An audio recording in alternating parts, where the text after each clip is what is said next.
When you knock out one of the doorways, well, now you've opened up your energy flow to that extent that that block was blocking the energy flow, right? So now there's more energy coming through, which the manifestation of that is what's going to lead you to the next door. That's all manifestation is just knocking out all of the things that are in your way from being the version of yourself that would magnetize everything towards you. So here's the identity challenge. Imposter syndrome starts arising. Doubt. Those are generally the things that will manifest at this stage. You'll have those thoughts like, who am I to do this? Can I really do this? Am I ready for this? Your brain doesn't have the evidence or the experience. There's nothing in the data bank to point to where we can say, I've done this before, that's how I know I can do this. You've never done it before because it's a new possibility. When you see that, it's kind of like, of course, that's what happens next. Knowing that this is the next doorway is part of what helps you move through the doorway. Every day when you wake up, you're standing in front of a doorway, a threshold between who you've been and who you're becoming. This is the door of possibility.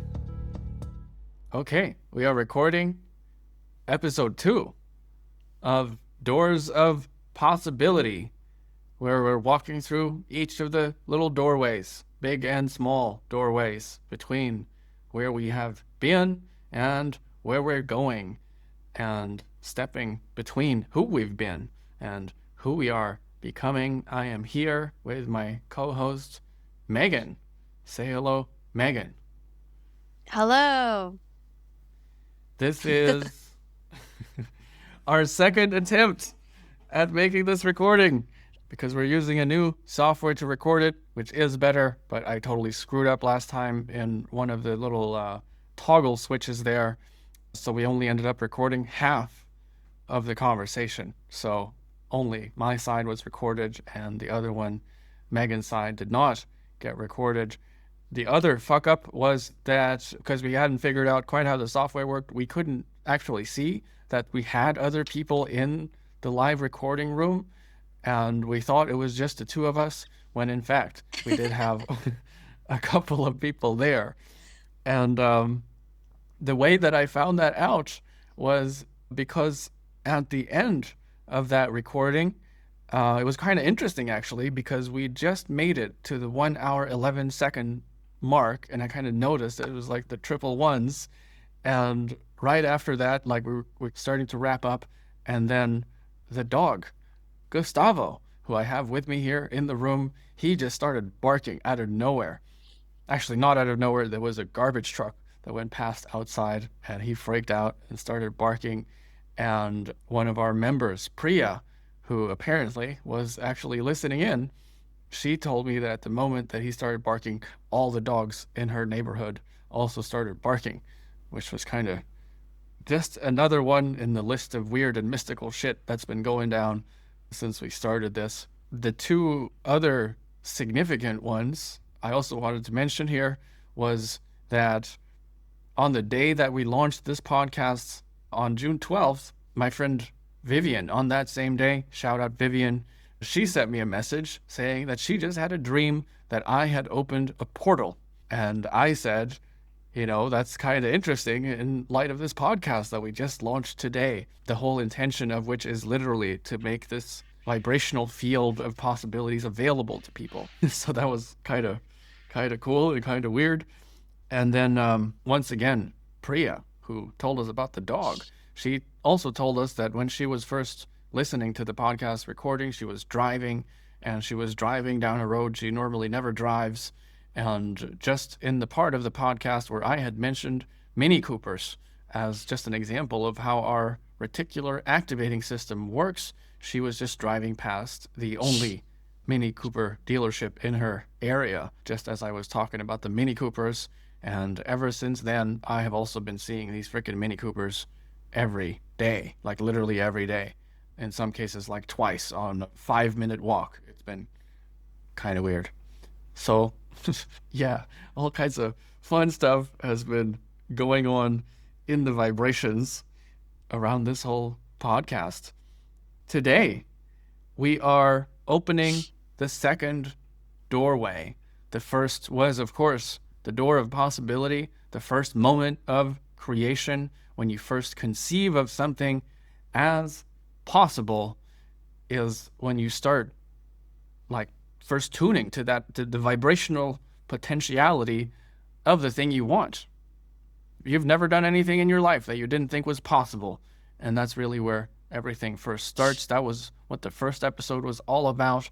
And the second episode is about what happens when you open the first door. And that is, as soon as you have started conceiving of a possibility, not just as a dream, but as something that you're actually entertaining as, hey, maybe this could be real. Maybe this could be my life. That then automatically comes with a challenge to the old identity, the one who's been living in the old reality. And that is why the second door is the door of identity alignment. So we're going to be talking about what this door is and how to walk through it. And the way we walk through it is by using the master key. And the master key is the key of willingness, which is then the key that unlocks not just this door, but all of them. In fact, even the first one, the willingness to conceive of something as possible, is how you open the very first door. That's kind of when it starts going from this like vague, intangible dream, this one day on your bucket list thing, to like, hey, maybe this could be a real thing. That's the door of possibility. Before we get into all of that, Megan, any thoughts that come to mind based on all the fun stuff that's been happening in your life this week? Not that I can think of right now. I don't know. Are you thinking of anything in particular? Well, just how you've been kind of going through these doorways almost in tandem as we've been recording this podcast, which is kind of a fun synchronicity in itself. And that started a couple weeks ago when we had a little session. And Megan has for a very long time been wanting to make more content and kind of get her stuff out there. And I've known for a long time she has all these brilliant ideas and messages to share with the world, but it just hadn't been making its way out there. And we cleared something up. I think it was some memory. I don't even remember what it was now, but it seemed to then have just popped open the floodgates. And the specific dynamic there, if we look at the exact kind of possibility door that was opened, was the idea of communicating with groups. Mm-hmm. Because up until now, like, you've been fine one-on-one. You've been having lots of one-on-one sessions and you're flowing and you have access to your creativity. All of that stuff was flowing with no problem. But then when it came to hosting a group session like we do in our weekly calls, or like the master classes that we've done and stuff like that, interesting connection there of like how talking to groups in that capacity and also posting on social media, how that also had to do with group stuff and group dynamics. So yeah, that's what kind of came to mind in terms of what you've been going through. So to make that a little more specific, could you talk a little bit about how that experience have been for you from the inside, specifically as it relates to these two doors? Of first the door of possibility opening, and then how that led to the identity challenge, and how you've been like working through that. Well, I think the biggest thing was that like the possibility was always there. I always saw there was a possibility to be doing the one-on-one sessions is super simple for me. I've always been a one-on-one type of person. Like if you're at a party, you'll spot me standing in the corner by myself, or like I think I was telling you last time, I'll just like go hide in the closet because I just don't want to be around a lot of people. It's not really my jam. And so of course it manifested in a way that this also was showing up in my business where I was like, I don't want to talk to a lot of people at the same time. I just don't like it. And then I think walking through that doorway, it really was just like a shift in identity. Like the belief that I don't like to be around a group of people is only just an identity belief that that would be me. But I can change my identity at any point in time to find another one that suits me more, and it gives me more power to be able to actually embody the version of myself that I need to be in order to actually achieve the goals that I've set out for myself. So I think like in that it's so interesting because there's so many aspects that have felt in multiple times of my life that I'm like, I've already dealt with that. Like, I've already embodied this next level belief and identity of who I want to be in order to achieve these things. And then something else always shows up, and I'm like, well, what the hell? Where did this come from? Like, I thought that I had already dealt with you. But the way that I see it is like every single identity or belief that shows up, it's kind of like a soccer ball with like all the different panels all the way around a soccer ball. You know how it's made up of like multiple of those shapes? And it's like the belief is that, or the identity is that. And so even if you've broken one of those panels off, the ball still remains. It's just like a ball with a hole. And so you could just like, you gotta keep kicking out every single one of those panels until the whole thing is obliterated and gone. But I think what the ego finds is fearful with that is that like when that's obliterated and gone, then who is left? It's like, well, you're Hmm. still left there. It's just not that version of you. So that's where the whole like fear and survival mind comes up, being like, um, I don't want Because to relinquish this. that's really what the ego is.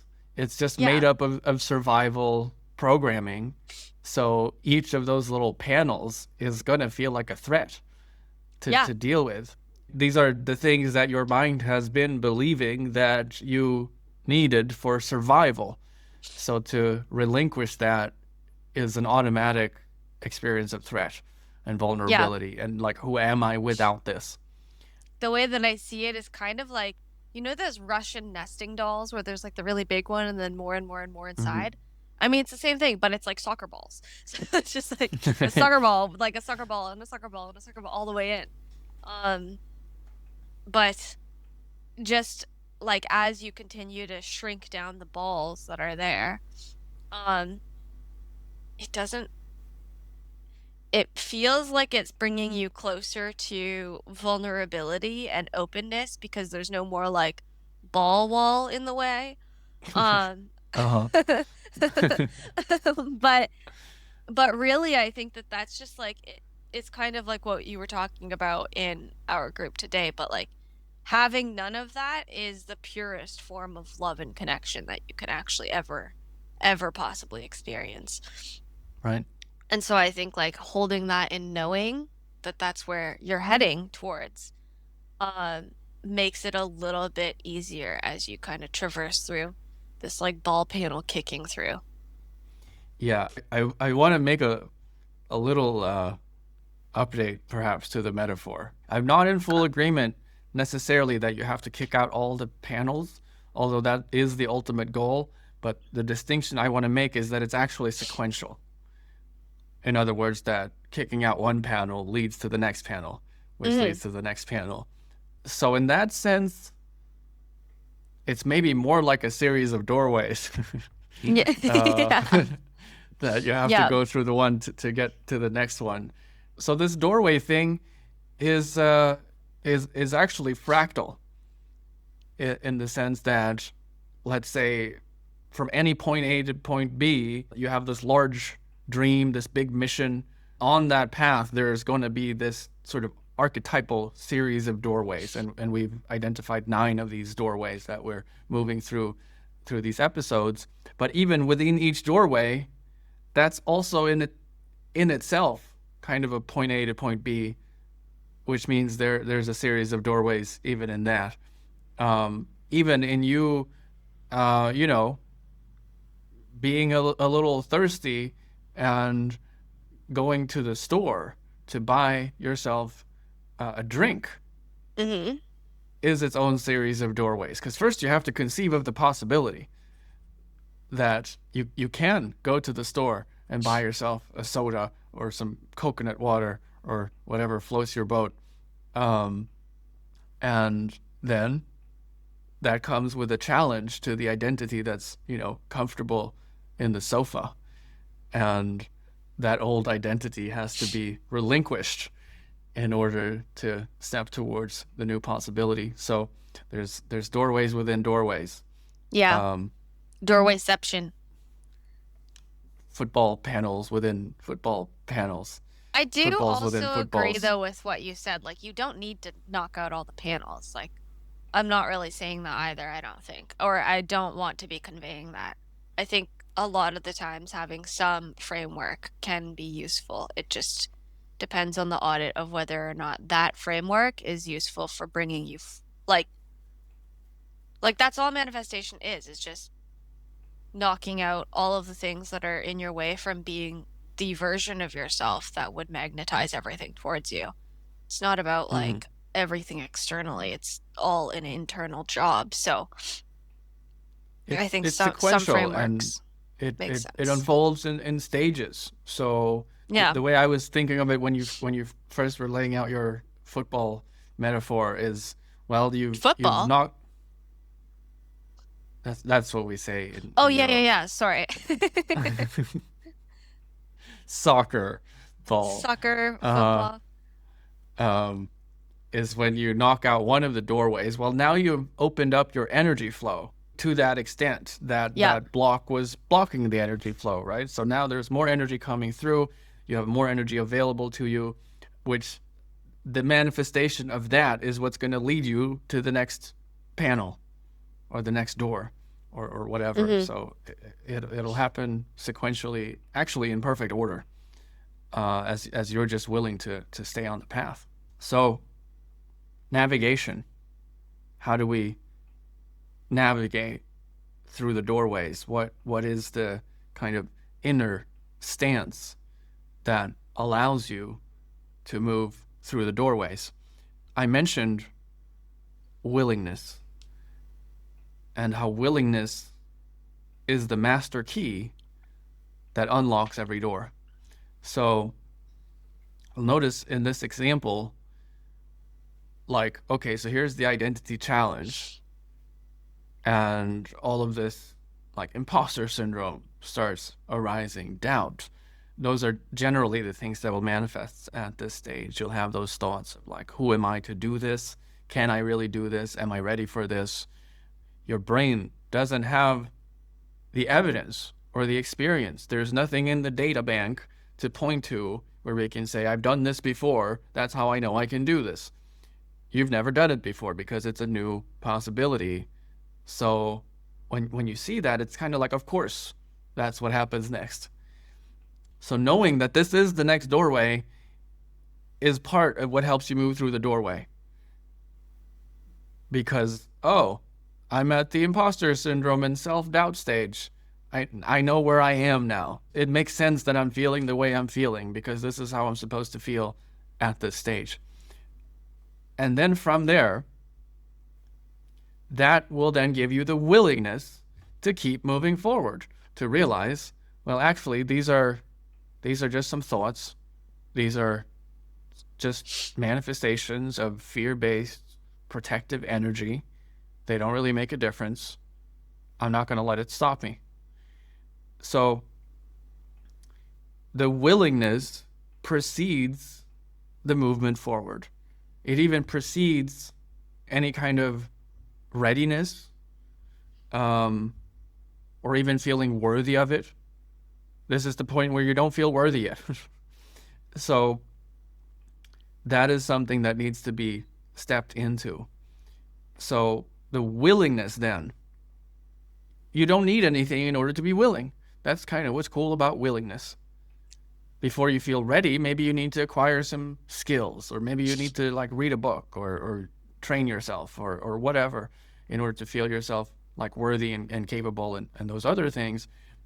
But willingness precedes all of that. And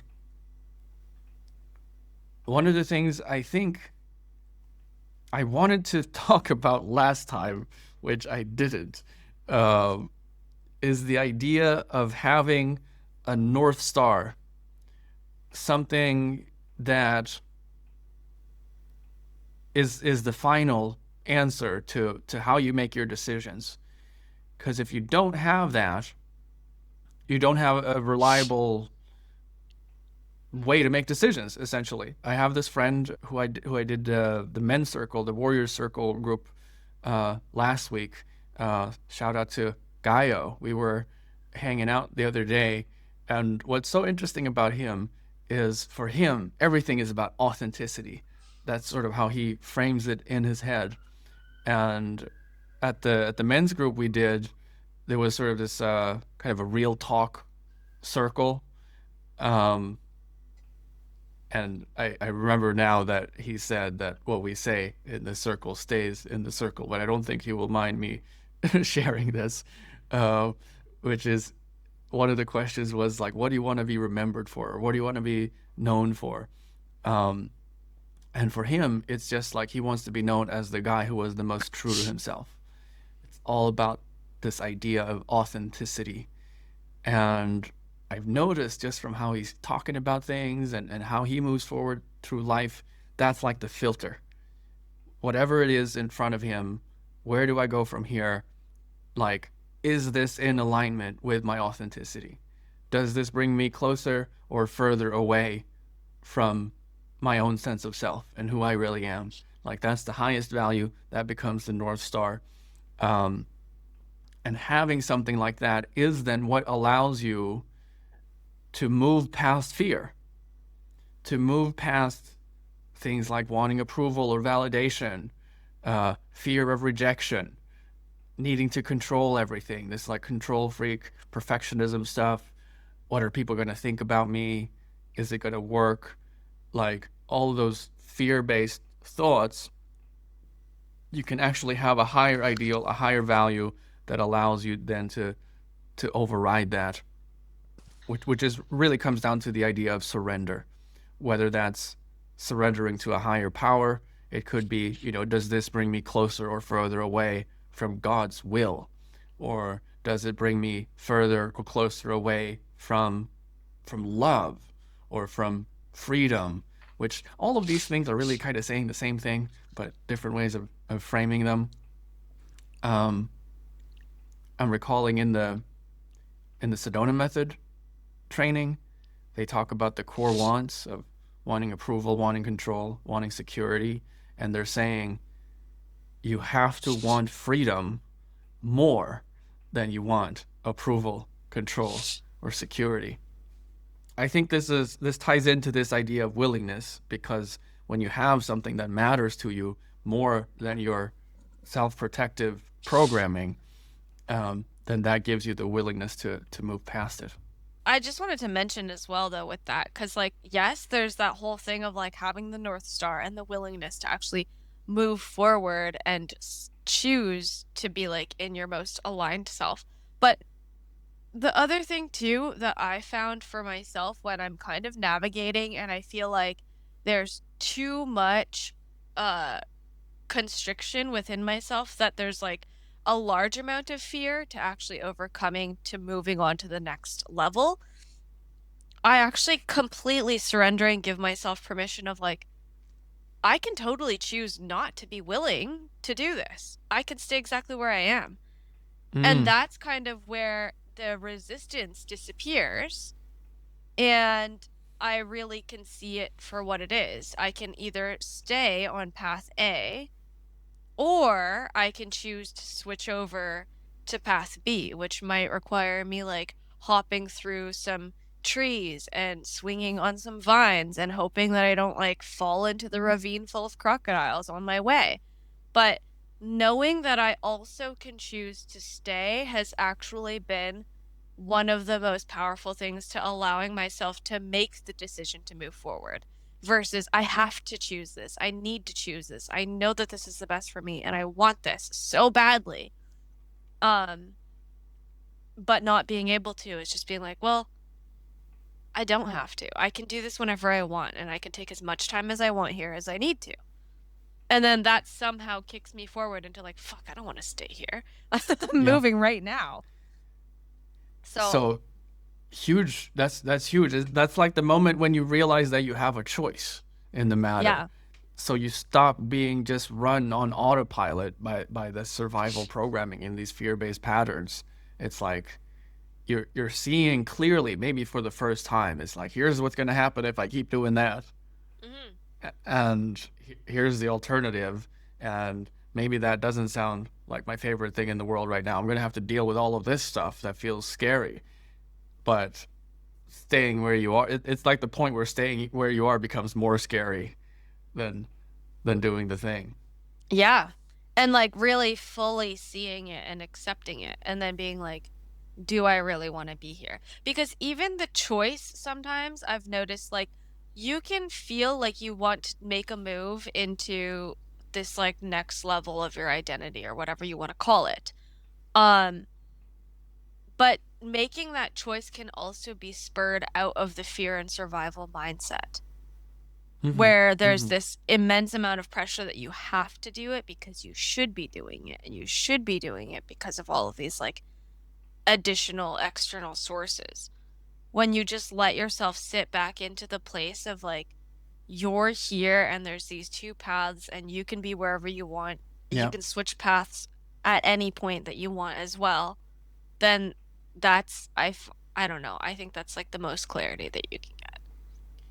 Yeah. So when you take a step back from all this like fearful noise, Hmm. and you clearly see the path in front of you. um, Kevin Nations has this concept. Is He was that a one of these. rapper? He's one of the like OG high ticket sales guys. He's like a mentor to a lot of the biggest names in the online Oh, marketing okay. world. A lot of the like consultative selling stuff in the high ticket space comes from Kevin. I remember seeing some of his training like years ago. He has this concept called stepping on the scales.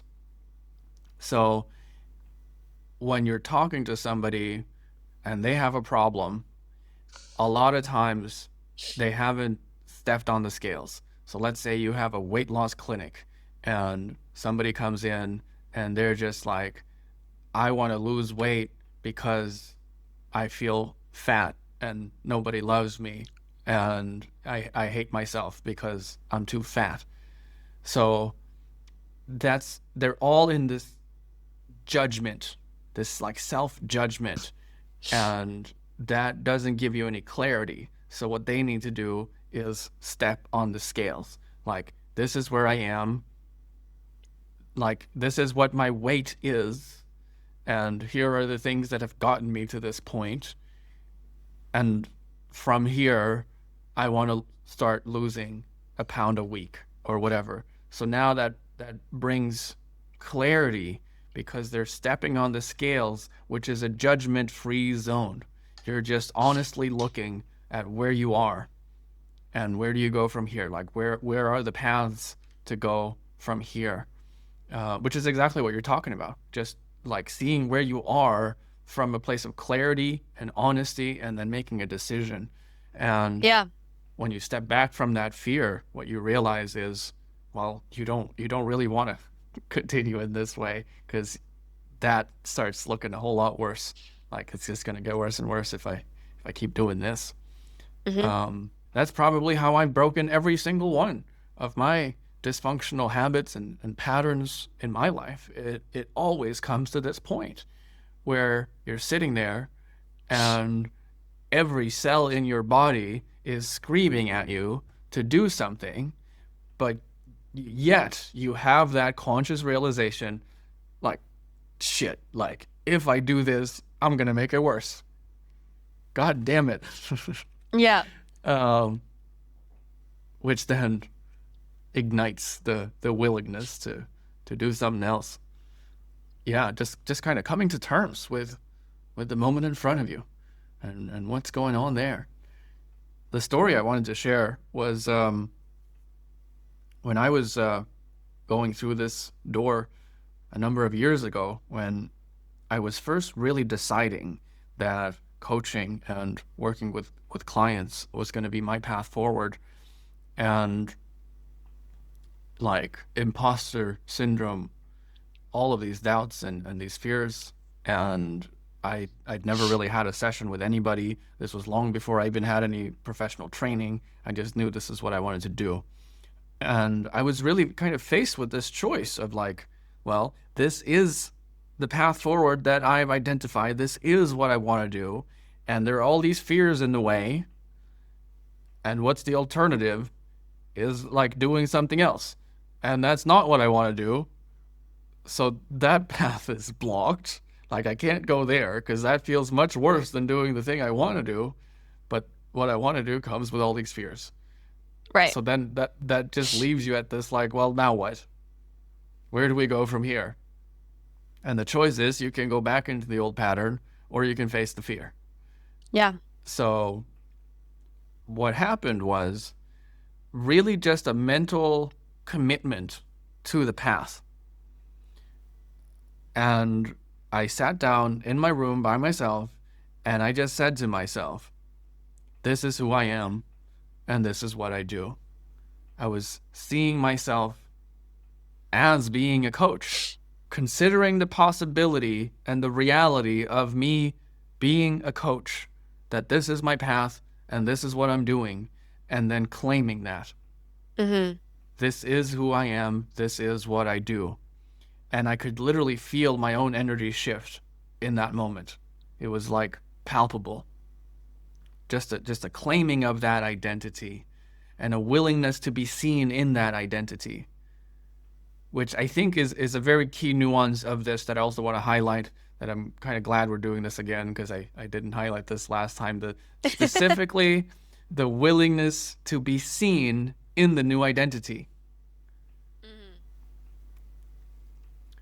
The willingness to be seen as a coach, the willingness to face all the potential rejections and humiliations and people thinking, who the fuck is this guy?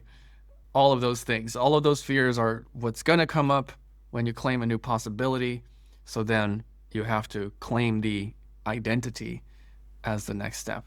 And then what happened was, over the next 4 days, I got 3 people randomly reaching out to me. One of them was like, I was in Sweden at the time, and there was like a friend of somebody that I knew in the UK who was going to Sweden, and that guy had made a post on Facebook saying, hey, any recommendations for stuff to do in Sweden? And my friend had commented on that, said, hey, you should talk to this guy. He's in Sweden, you know. So it's just this random connection, had nothing to do with coaching, but that's how I ended up talking to that guy. And he ended up coming on a session with me like a few days later. And literally 3 people in 4 days that I booked sessions with out of nowhere. I hadn't even announced myself as being a coach or marketed myself for doing this in any way, but literally just claiming the identity of that. And 3 people just like fell out of the sky for me to start having sessions with. So like the vibrational dynamics of this stuff is kind of nuts in a way. When you realize that you're actually invoking a change in your vibrational field when you claim the identity. It's not just like stuff you're saying to yourself. It's not just like an affirmation or something you're trying to convince yourself of, but no, it changes the integrity of the egg. Mm-hmm. Would you care to elaborate on that? Well, it's exactly that. The egg that you're in, it's like the shell is like getting remade. Just to clarify, by egg, Megan is referring to the vibrational field around your body. Yes. So everybody is inside of this egg-shaped thing. I don't know why, but that's how I visualize it and I see it, is as that. And it's always kind of moving in these different fractals and stuff like that. But there's certain shapes or movements that it can have that are, I guess, what would probably be seen as coherent, and then ones that are incoherent. I don't really know. I'm still trying to decode what exactly all the visuals means. But Mm-hmm. yeah, when you claim the new identity and are willing to be seen as such, and I think that like a huge point with that is like while you're in the midst of claiming the new identity, what you said, like there could be all of these additional fears that you're going to have to face. Being seen in that stage where there are still those fears and being seen as the person that's overcoming those fears is a huge part of allowing yourself to be in the new identity. I've been through points in my life where I will be embodying this new identity and I've just like shed my old crab skin or whatever, my exoskeleton, and now I'm like soft and like people could poke me and it could like really potentially like rip off my whole arm. But being okay to be seen as that for the time being. And then Yeah. also just the surrender and knowing that being a soft shelled crab for a little bit, I will still be okay. And I will Mm-hmm. grow a new exoskeleton that I'll get to shed and redo this process with each time. Does that Yeah. even sense make English? So I think the principle that you're pointing to is something that the guides that Paul Selig channel come through with quite a bit, is what they say: the new always comes at the cost of the old. Mm-hmm. Um, Mm-hmm. so this old shell that's given you comfort and protection has to be released, has to be relinquished in order for you to grow the new one, to grow the new Exactly. identity. Um, I'm really liking that. I think we much better highlighted this nuance here of how you really have to be brought to that choice point first when you can fully see those paths in front of you Mm-hmm. before you can actually truly make that claim. Because resistance to a path causes you to stay in that path, I think was the biggest point of why, for me, having permission to stay the same allowed me to not stay the same. Versus feeling Mm-hmm. like I can't stay the same and I can't choose that was also forcing me into staying in it because then there's this like subconscious ego attachment to I have to hold this now because I'm Mm-hmm. telling myself I can't have it. And before you can clearly see that choice in front of you, well, now you're not really making a choice. You're just like, let's say you listen to this podcast, you've been experiencing these fears, and you think, oh, here's the magic trick. Here's the secret trick that they don't want you to know. That all you have to do is say these words. This is who I am. This is what I do. I'm willing to do this. Oh, that's how I can get rid of my fears. Well, no, that's not it. Like that won't work. Now that's more like an affirmation of Yeah. something that you're just like trying to convince yourself of. But to really stand in front of the doorway and really be clear with yourself of what's in front of you and what the paths are, and then from there making a choice. That's what locks in the vibration, rather than it just being another way of you trying to run away from your fears. Mm-hmm. I hope that distinction is clear, and why sometimes saying those words will work and sometimes not, depending on really the honesty of your inner stance towards the situation. At the end of the last episode, I made a vibrational claim for the listeners and said, all you have to do is say, yes, I'm willing, I agree to this, in order to invoke that claim within your field. And I ended that claim by saying, word, I am word, through this intention, word, I am word. And then I said, I don't have time now to explain what the word stuff means, but let me do that right now. So there's this guy, Paul Selig, who channeled a book called I Am the Word. So he is channeling, he calls them the guides. They call themselves Melchizedek. They are a non-physical consciousness speaking through Paul. And they teach through what they call attunements, which are words or phrases encoded with frequency, so that when you say those words, you're invoking those frequencies in your vibrational field. And it's pretty cool because Megan can actually see when this is happening. She can see this egg, as she was just talking about.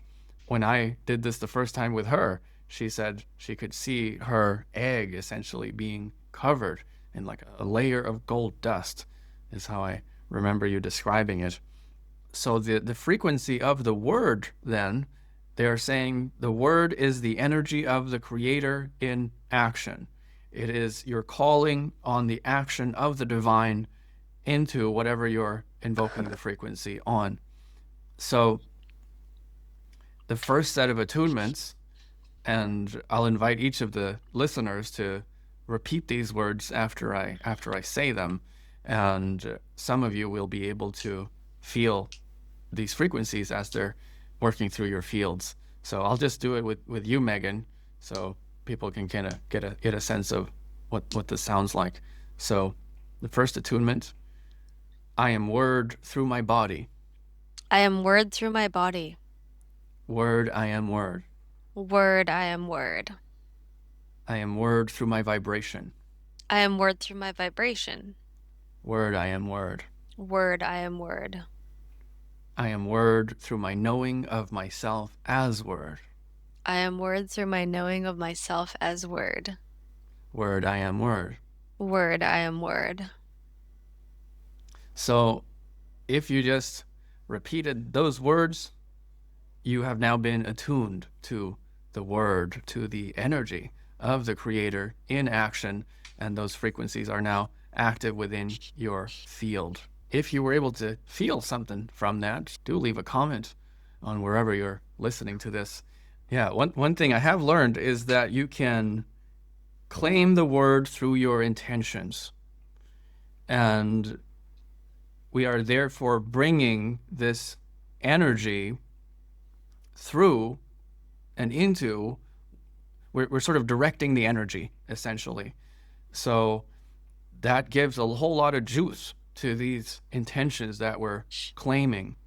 And the reason it then works when you just say, I'm willing, is because of another thing that the guides teach, which is that willingness is always met with agreement. Mm-hmm. You are causing a new vibrational agreement within your field as you're making these claims. And even as you're standing in front of that doorway, making that choice, you're making a new agreement of how you're going to move forward, a new agreement for how you're going to see yourself moving forward and how you're willing to be seen moving forward. And those are all things that have vibrational consequences and therefore manifestational ramifications. So now that you've been attuned to the word, you can make a simple claim like, I am word through my willingness to be seen in this new identity. Word, I am word. I am word through my willingness to be seen. I am word through this path I have in front of me. Word, I am word. Things like that. That will then further empower this willingness and this new claim you've made for yourself. So the claim I have for everyone today is as follows. And if you want to move into agreement with this claim, all you have to do as the listener is to say yes. I say yes to this. I am willing. On this day, I claim that all who hear these words will have their identity structures and their knowing of themselves elevated and activated at the highest frequency available to them, that they may shed old identity patterns and ways they've known themselves up until now, so that they can align to what they can only be in truth. Word, I am word through this intention. Word, I am word. And then all you have to do is say, yes, I am willing. And I'm feeling that thing again, which is kind of interesting because I had this exact moment the last time I made this invocation, where for those of you who don't know me so well, I have this ability to sense shift in vibrational fields, particularly in regards to the people I'm in connection with. Last time we thought that there was nobody here listening, but there actually was. And I only heard later that somebody felt a big shift right at this part from simply agreeing with that intention. But now in this recording, there's actually nobody here. So kind of interesting that I just felt the same thing again. Perhaps I don't know exactly what that was, but the response of the collective field, perhaps. You are manifesting your entire life through agreement and accord. Everything that you witness, everything that you experience, everything that you perceive around you, every little detail, from the things in how your day unfolds, from the people that are in it, from the experiences you have, is all based on agreement. If you look outside the window and you see a tree, your mind is in agreement to the idea of a tree. So the idea of agreement goes far beyond just like agreeing to somebody's opinion or something like that. But even in the disagreement to somebody's opinion, there is a deeper layer of agreement that's saying, hey, I disagree with that guy. So if I say to you, you disagree with that person's opinion, you would say, yes, I am. So you're in agreement to that. You're always in agreement to what you're experiencing. Mm-hmm. So you manifest your entire world through both your conscious and your unconscious agreements. So the process of moving through these doorways is relinquishing your old agreements and agreeing to the new potentials. The subtitle for the very first episode of this podcast was The Agreement to the New. Willingness is always met with agreement, and agreement is vibrational accord. I just kind of want to highlight, before we wrap this up, how cool this idea is of the idea of willingness and how that can cause vibrational shifts in your field and therefore your life. We were just talking on our members group session before this about, like, let's say there's somebody and you just hate their guts, and you know that your feelings toward them isn't really benefiting anybody. It's making you feel like shit and not helping them either. And you realize that the way you're using your energy in this situation isn't serving anybody, and you'd like to forgive them, but how can you forgive somebody who's just such a piece of shit? How can you love the ones you hate? Yeah, can't. You can't. Well, you can't just instantly change your emotional state towards them. Yeah. But what you can do is be willing to make a new agreement. So that's kind of one of the biggest levers that we can play with from where we have our conscious control. You don't have conscious control over the emotion itself or the way that emotion is manifesting through you, but willingness is one of those dials that you actually can turn. So would you be open to the possibility that this person could be forgiven? Could you make that agreement? Like, yes, I am willing to be open to the possibility that this person could be forgiven. Like, that's kind of where you start. Mm-hmm. Not asking to forgive them, but again, first doorway, door of possibility. Oh, it's possible that they could be forgiven. Am I willing to move into agreement with that? And then that will come with all of these challenges to the old identity who isn't able to forgive them. Well, am I willing?